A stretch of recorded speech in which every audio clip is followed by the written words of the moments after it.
Good evening to all. I welcome you all to the fourth online lecture of the course Experimental Methods in Thermal Engineering.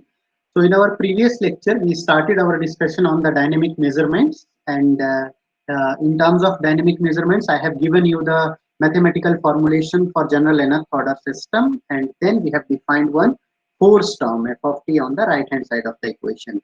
And for this force term, then I have given you the formulation of different type of input functions. So one was the impulse function, ramp function, step function, and harmonic function. And then also I have given you one example where with the help of impulse function we can generate any arbitrary input signal. Okay. So after that, we have also briefly discussed about the zeroth order system and first order system, and in particular, while using the step input in a first order system, I have already given you the mathematical solution for that first order system, particularly for the case of step input. Okay, so if you recall, I have obtained the final equation for first order system, which is having step input. For that, we have found x is nothing but equal to a by a naught plus x naught minus a by a naught times e power minus t divided by tau, where this tau is nothing but this I have called it as a time constant, which is equal to a1 by a naught, and it represents the characteristic behavior of the system. Okay. Apart from that, what we have done, I have also given you the dimensionless form of this system. So x minus x infinity divided by x naught minus x infinity, which is nothing but comes out to be e power minus t by tau. Okay. So then we have defined that if at t equal to 0, we are having the value of system as x equal to x naught. In that case, what we will be finding, this dimensionless form, whatever we are having x minus x infinity divided by x naught minus x infinity, it will be nothing but equal to 1. And then we also specified that when our time is approaching to infinity, in that case, obviously what will be happening, our value of x will also approach to x infinity, and in that case we will be finding that our system response x minus x infinity divided by x minus x naught minus x infinity will be also approaching to 0. Okay. So when we plot the behavior of such systems, we have seen that nothing but it will be following one exponential decay. So if I take x minus x infinity divided by x naught minus x infinity along coordinate, so say this is my 1, this is 0 because we have taken in dimensionless form, and this side if I take t by tau. So what I have told you that we will be having nothing but exponential decay, and then at some point of time this value will be nothing but becoming 99.3% to that of the desired value. So the moment at which this value becomes 99.3% of the desired value, corresponding to that we are having nothing but small t is equal to 5 times of tau. Okay, so that is something which we always consider, that the time corresponding to 5 times of the time constant is something which is considered as the time at which we consider our solution has reached the steady state. Okay, so now if you see in this equation, from here we can see that corresponding to t equal to 5 tau, our value will be nothing but 99.3 times of the x infinity value. However, if we have to exactly bring our system till the x infinity, so that is something which will be possible when our time is approaching to infinity. Okay, so this is one important point which you have to see over here, that always when we are below, when time is less than infinity, always our system response x of t will not be equal to x infinity. Okay, so when our x of t will be exactly equal to x infinity. That is something which will be possible when our time is approaching to infinity. Now, for the practical systems, we cannot wait for infinite amount of time in order to obtain the system behavior or in order to operate or allow the system to do some desired tasks. So obviously, what we have to do, we have to sacrifice small amount of accuracy and we have to consider some amount of time at which we can say that our system has acquired the steady state solution. So what we do when our time is nothing but becoming 5 times of tau, at that time we say that whatever the system response we are getting, that is nothing but it has acquired steady state solution. Okay. So I have just now told you that our steady state solution will be nothing but it will be 99.3% of x infinity. So it means you can see that always there will be some difference between the steady state value and whatever the desired x infinity value we are having. Okay, so that's why generally what is done, whatever this term we are having on the right hand side of this dimensionless equation, which is nothing but equal to e to power minus p by tau, it is also known as our error in steady state solution. Okay, because uh, this is something which depends upon the system characteristics tau. So if tau is large for any given system, obviously our system will be taking more time to reach the steady state, and if value of tau is small, so then our system will be taking less time to reach the steady state. Okay, so now if you see this over here, what I have done, I have explained you the mathematical part. Okay, now if physically you want to relate it with any thermal system, so this type of first order response is mainly applicable for the systems which are having dissipation and storage terms involved. Okay, so two things are involved: the systems where we are having dissipation and storage.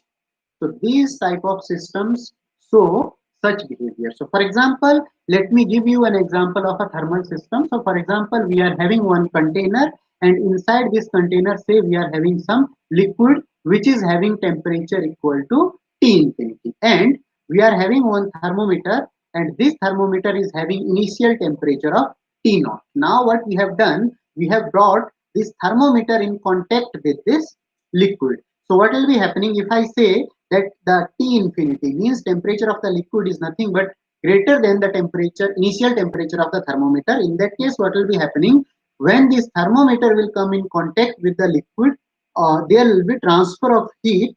So say Q is the transfer of heat which is happening from this liquid to the sensing portion of the thermometer. Okay, so now if you have to write down the governing equation for this type of system, let us consider m is mass of the sensing portion of this thermometer and Cp is its specific heat. So I can say that m into Cp multiplied by dt by dt. This is nothing but the rate at which our thermocouple, sorry, our this thermometer or sensing portion of the thermometer is actually gaining the heat, and that will be equal to nothing but the rate at which heat is supplied. So say Q is nothing but the rate at which heat is supplied. So now if you want to find out the value of Q, then this Q you can relate with temperature and resistance. So for example, over here we are having a temperature at temperature of liquid as T infinity.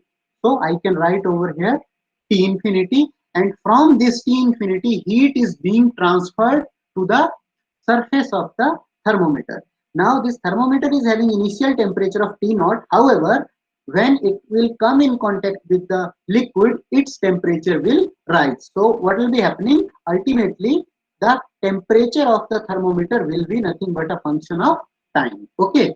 So I can simply write that my Q is nothing but equal to T infinity minus T, which is a function of time, divided by whatever the resistance we are having in between this liquid and the surface. So nothing but we are having fluid in between, and the mode of heat transfer between this liquid and the surface of thermometer will be nothing but convection. So that's why I will be writing convective resistance as 1 divided by HA. Okay. So if you simplify this equation, you will be finding that m dot Cp divided by HA into dt by dt plus t as function of time is nothing but equal to t infinity. Okay, so now if you want to relate this equation with the mathematical form of the generalized first order system, whatever I have told you, so this m dot Cp is nothing but becoming equivalent to A1, whatever we were having A1 in our general system, and this HA portion is nothing but becoming identical to that of our, what is the form? HA is nothing but identical to that of our A naught coefficient, and this temperature is nothing but X over there, our output variable, and T infinity is nothing but acting as a constant input function. Okay, so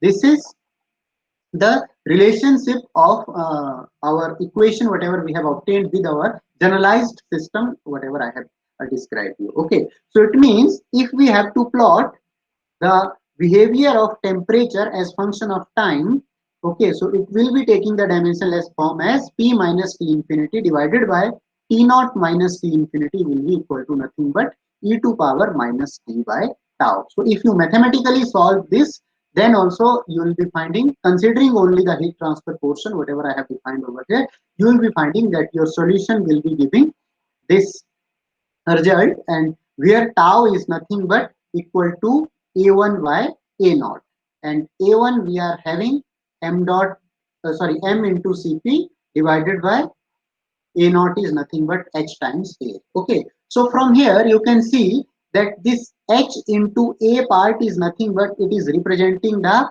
conductance of the system. So it means the rate at which convection is happening. Okay, and so it means this portion is nothing but represents the dissipation of the energy, and m dot Cp is nothing but represents the heat storage capacity of the system. So we can say that in our generalized system, the coefficient A1 is something which is related to the storage term of the system, and our coefficient A naught is something which is related to the dissipation term of that field variable. Okay, so this is something what I have done over here, nothing but I have related the mathematical form of generalized first order system with our actual physical thermal system. Okay, so you can see that when you are having a thermometer, depending upon the this value of tau for any thermometer device, that is nothing but m into Cp divided by Ha, you will be finding that the behavior of the thermometer will be changing. For example, when you go to the hospitals for getting your fever to be checked, so what generally doctors do, they just put the thermometer and then they wait for some duration. So that duration is nothing but equal to 5 times tau of that system behavior. Okay, so depending upon that, we decide on the steady state response of the system. So now for different values of tau, already I have given you this curve. So what we will be finding, when value of tau is greater than 0, in that case we will be having stable system response, and when value of tau is becoming less than 0, we will be finding that our system will be having exponential rise of the output variable, so our system will be becoming unstable. Okay, so that physically also you can relate now, because I have just now defined that tau is nothing but equal to A1 by A naught, where A1 represents the storage portion and A naught represents the transfer portion, okay, or dissipation portion of the energy in a thermal system. So if within the system storage is negative, it means system itself is generating the heat. So if it itself generating the heat, what will be happening? We will be having significant transfer, and that will be leading to the sharp change in the field variable of that system. Okay, so that's why we can say that our system will be reaching to the unstable state. Now let me consider one more. Okay, so already I think I have given you this example of a physical system, so I need not to repeat over here. So example of this system is nothing but what I have given you, that we are having one container and thermometer. So that is the physical example of our first order system. Now let me go for the response of first order system when we are giving some harmonic input. Okay, so first order system is nothing but a1 times dx by dt plus a naught times x is equal to f of t.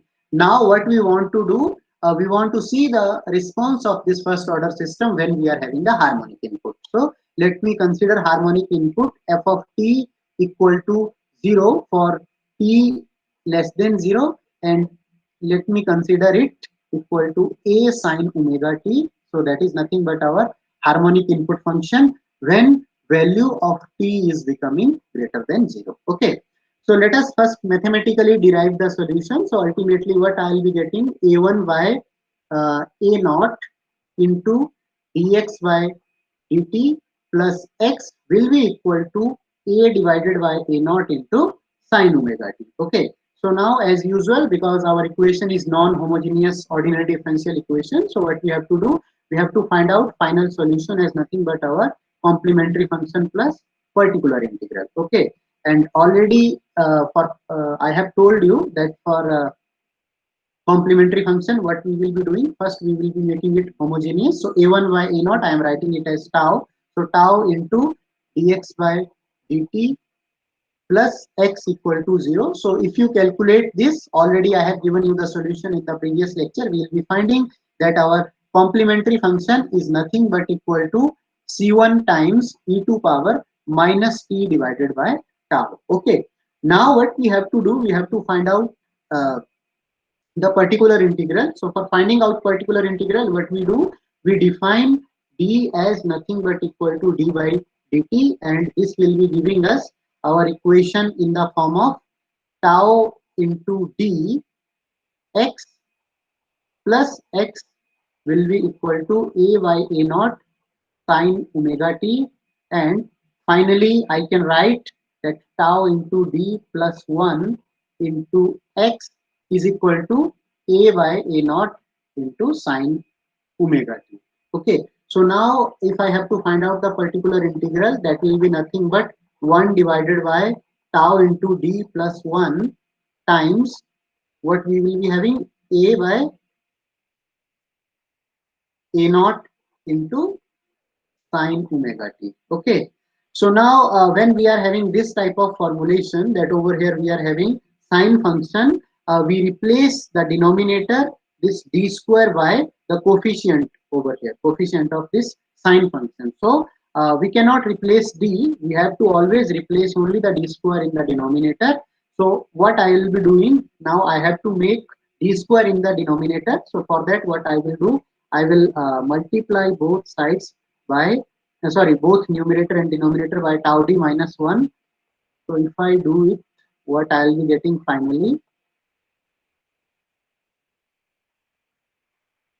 So from here, I will get in the denominator, over here I have got tau d minus 1 in the numerator, and in the denominator I will be getting tau d whole square minus 1 square into a by a naught sine of omega t. Now in the denominator, I can replace this d square with nothing but minus omega square.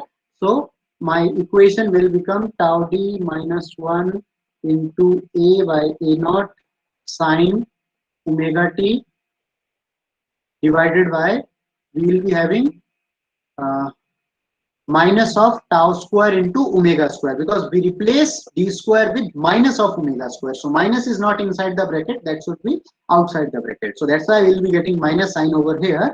So minus tau square omega square minus 1, and in the numerator, if we now use this d as nothing but d by dt, so finally I will be finding a by a naught is constant, which will be outside, and we will be having tau times d by dt of sine omega t. So d by dt of sine omega t will become omega times cos omega t. Okay, and then we will be having minus 1. So simply we will be getting minus sine omega t over here. Okay, so this is my numerator, and in the denominator, if I take minus sign common, I'll be finding 1 plus tau omega whole square. Okay. So finally, if I bring this minus to the numerator, I'll be finding that my particular integral is nothing but a by a naught times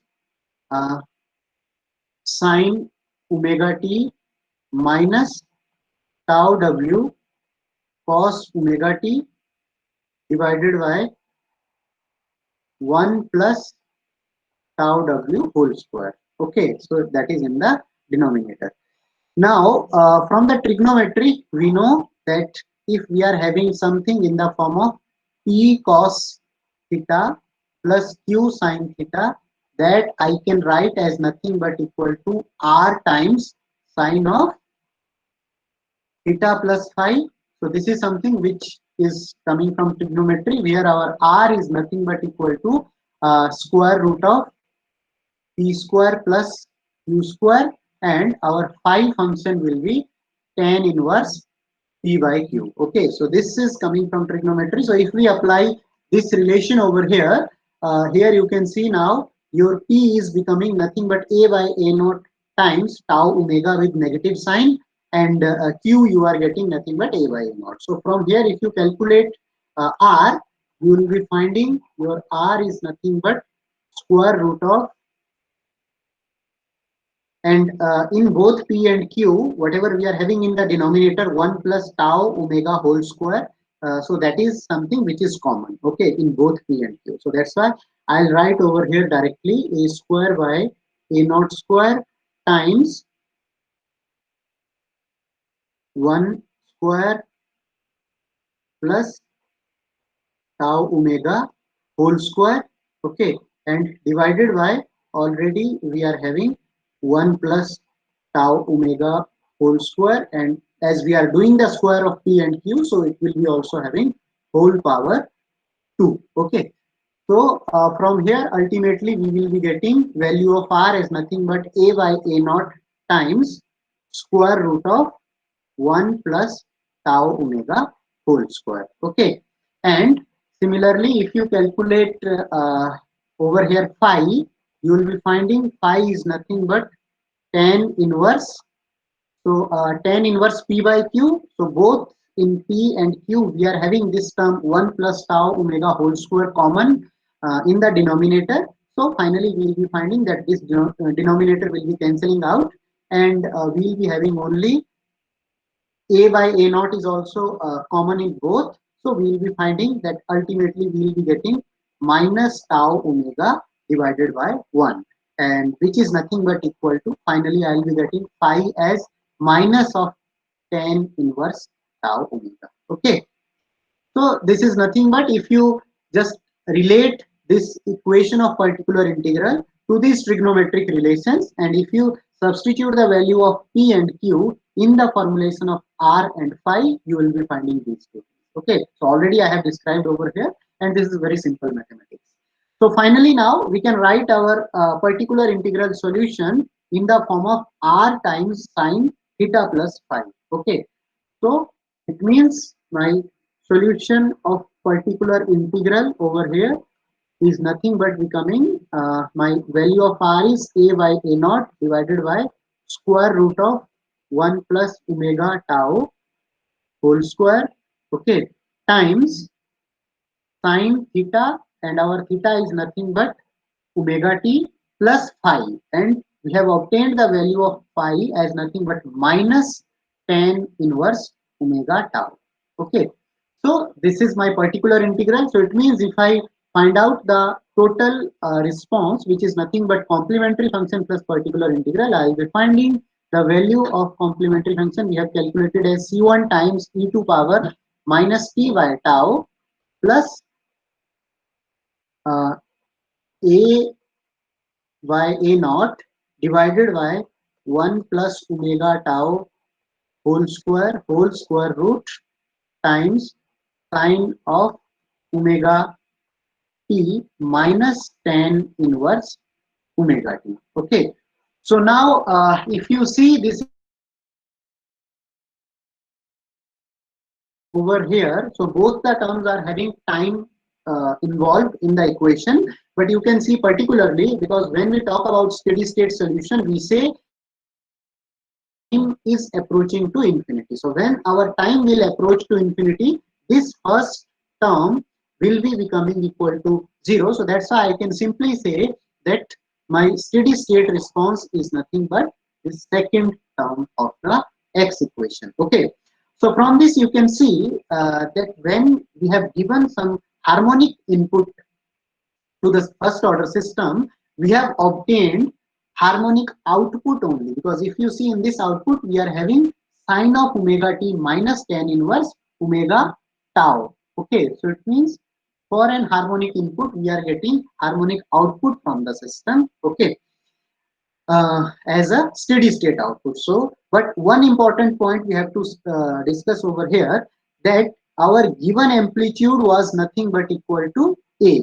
But over here we are getting the value of final amplitude as A by A naught divided by 1 plus omega tau whole square. And at the same point of time, while we are getting this harmonic output, we are having this omega t minus tan inverse omega tau. So this tan inverse omega tau is nothing but it represents the phase lag in between our input and output. So it means we are having certain phase lag also. So now we know that omega is nothing but equal to phi divided by delta t. So I can say that my time lag in between the input and output signal will be nothing but phi divided by omega. Okay, and phi already we have calculated as minus tan inverse omega tau divided by omega. So that is something which is which will be the time lag between our input and the output functions. Okay, so it means if I have to plot the steady state response, what we will be getting. So let me write over here nothing but the steady state response. So that is as a function of time. So what we are doing, we are always giving harmonic input. So my input is not having any phase lag. So let me first draw the input function. Okay, so say this is over here amplitude A. Okay, and this side we are having time axis. So this is my input function, which is nothing but equal to A sine omega t. Okay. Now, when we are getting the output function, because mathematically we have seen that we are having some time lag in between the, we are having some phase lag in between the input and the output function. So obviously, if my input is starting at this point, my output will be starting after some time. And what will be that difference of time? That is nothing but we have, just now I have given you the formulation, that will be equal to delta t. Okay. And then another thing, what will be happening now, amplitude wise also I have told you that in our amplitude, input amplitude was nothing but A, and output amplitude is A divided by A naught divided by 1 plus omega tau whole square and square root of it. So it means amplitude of output is also decreasing. So that's why ultimately we will be finding our output function, which I am drawing with the help of dashed lines, as nothing but which is having less amplitude and lag of some phase lag in between the input and output.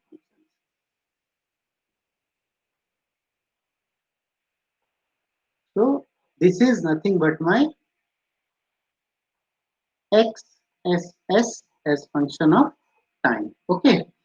So physically, if you want to relate to any of such systems, so I have earlier given you the example of one chemical reactor, that in a chemical reactor, if we are varying the composition of the reactants in certain fashion, say if we are varying in harmonic fashion, so we are first starting with the zero reactant addition, then suddenly we are increasing the concentration of reactant, not suddenly, in sinusoidal fashion. So what will be happening when we will be getting the output products from that chemical reactors? Obviously, the composition of the output products will also be showing the same behavior, but because there will be certain reaction time involved in between the addition of reactants and whatever the products we are getting. So we will be having some phase lag in between the input and output. Okay, so this is the example of such type of system. Then one important thing you can draw from the previous mathematical formulation. So from here you can see that I have already told you that my tau is nothing but equal to A1 by A naught, where A1 represents the storage part and A naught represents the dissipation part. Okay. So you can see when value of tau will increase. So if the value of tau is increasing, your steady state amplitude will be decreasing.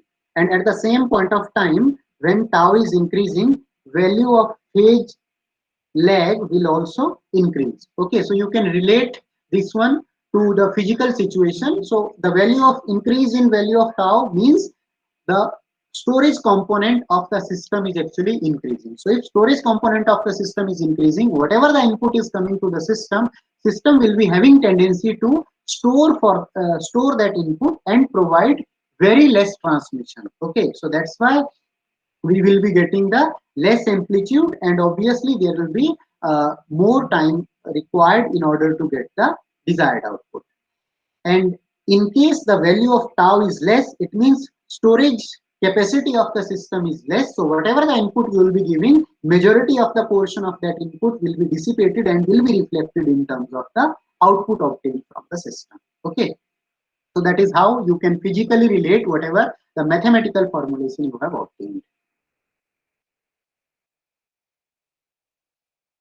Then, so what I have done over here, so just I have summarized whatever the things we have discussed. So in case of step response, what we are doing, we are giving some input function, which is our desired output. So this is represented with the help of black line. And while our system is responding to that input, so system is actually responding in an exponential manner, and maximum it is reaching to the 99.3% of our desired output when our value of time is becoming 5 times of the system time constant. Okay, so earlier I have shown you the graph in exponential decay form. Why? Because we were having it in the dimensionless form. However, if we take it in dimensional form, we will be having step input, and system will be starting its response from 0, and finally it has to reach to point number 1. Okay. Then one more thing. So because if you remember or recall our previous lecture, in that lecture I have given you the examples of different types of forced inputs to the system. So over here I have only given you the solution particularly for step unit step input and our harmonic input. So for the impulse input, I have not given you the solution, but impulse input is nothing but if you take the derivative of the step input, you will be finding your impulse input. So it means whatever the this step unit response you have got, if you take its derivative, you can determine the solution of impulse input also using the same formulation.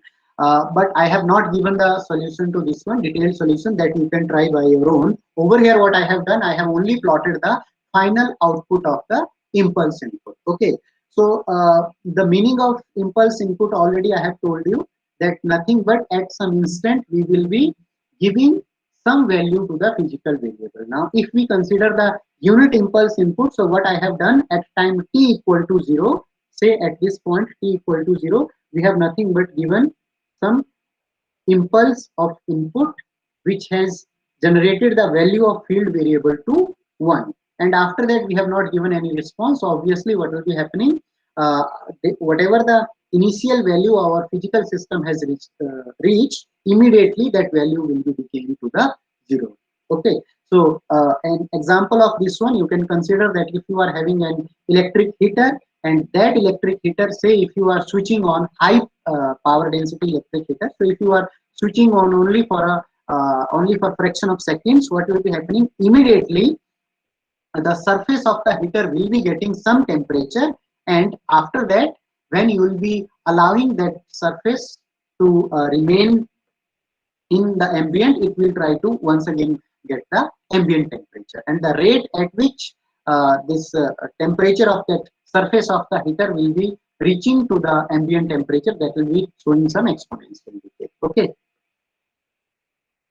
Then another type of input function I have also told you, ramp input. So for ramp input also, I have not mathematically derived the solution, so that also you can try by your own. But what I have done over here, I have once again given the final solution for unit ramp input. Okay, so you can see over here that this is black line which is shown over here, continuous black line. This is nothing but my input function, and this blue line, dotted blue line, whatever I have plotted over here, this is nothing but my output function. So you can see that whatever the input we are giving, that input is actually continuously linearly increasing with time, and corresponding to that we are also getting some increase in the output value, but obviously there is some lag in between the input and output function. For example, if you have to find out over here for the same value of input function, you can see this was the instant when you were having the value of ramp input as 2, and corresponding to that, if you see your output function, so value of output function is becoming equivalent to that of the input function at time which is close to 2.9. So it means there is some lag in between the input and the output function, and this lag is something which is nothing but characterized by the system behavior. So once again, it will be characterized by value of tau, time constant of that system. Okay, so an example of this type of ramp input or ramp response, I can relate it to your car. So for example, when we press the accelerator pedal of the car, and if you gradually increasing the if you are gradually increasing the this one opening the throttling valve with the help of accelerator pedal, so what will be happening, our engine will be responding to that. Okay, but obviously what will be happening, the instant at which you press the accelerator pedal and the instant at which there will be increase in output power of the engine, we will be having certain time lag between the two. Okay, so that is something which you can feel also while you are driving the car. So this is all about the response of first order systems when we are giving the different input functions. Okay, so after that what we will do in our next lecture, we will talk about the response of second order system, and particularly when we will talk about the response of second order system, we will try to show it with the help of mechanical systems, because in case of thermal systems it is difficult to get some physical examples where we are having the second order characteristics, unless or until we are not including the effect of irreversibility into our systems. Okay, so that is something which we will try to see in our next lecture.